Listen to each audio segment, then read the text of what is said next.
talk about formalist criticism in today's discussion. So what is formalist criticism? It's a method of creating a critic paper that studies the text as only a text. It focuses on how aspects such as structure, literary devices, and other factors are welded together to create a successful impression on the readers. In criticizing a text, the author's life background, historical perspective, and any outside influence are not considered. So, how to use formalist criticism? Examine all the elements of the text, even the aspect like literary devices such as metaphors. For example, tone, point of view, mood, structures, and characters. According to the Frank slide, it is important to identify all the elements in the text and examine all of it as a whole. When we are doing formalist criticism, we should ignore the outside sources and focus only on the content of the text to understand the meaning of the words, because these elements are connected to one another to interpret individual scenes and other part of the text to create meaning. This is how formalists read the text: form, diction, and unity. Determine how the elements work together in developing the theme. Let me share to you the ways to determine the elements that work together in developing the theme. First, what is the theme of the text?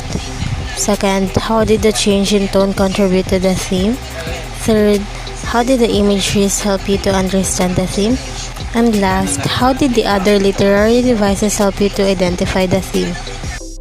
Assess the overall artistic value of the text. These are the questions that we can ponder to help us determine or assess the value of the text. Like, how does the text alter my perspective? What statement in the text drawn my attention? Or is the text worth my time and effort? Or what are the effects of literary elements and techniques on the text? Kennedy, in the book Literature, An Introduction to Fiction, Poetry, Drama, and Writing, says that what gives a literary text its special status as art is how all its elements work together to create the reader's total experience. So here's the example of literary works which formalist criticism approach was used. First, Road Not Taken, a poem by Robert Frost. Second, 7 Ages of Man, and also poem by William Shakespeare. Third is a Rose for Emily, a short story by William Faulkner. Fourth, Mary Had a Little Lamb, a nursery song by Sarah Josepha Hill. And last, The Story of an Hour, a short story by Kate Chapin. Given the example of Twinkle Twinkle within formalist criticism, the reader would observe the word's repetition and consider its connotation and notation. The first-person speaker and the utilization of simile in the fourth line would be clear to the reader. The meter and the rhyme scheme would be noted by the reader as well.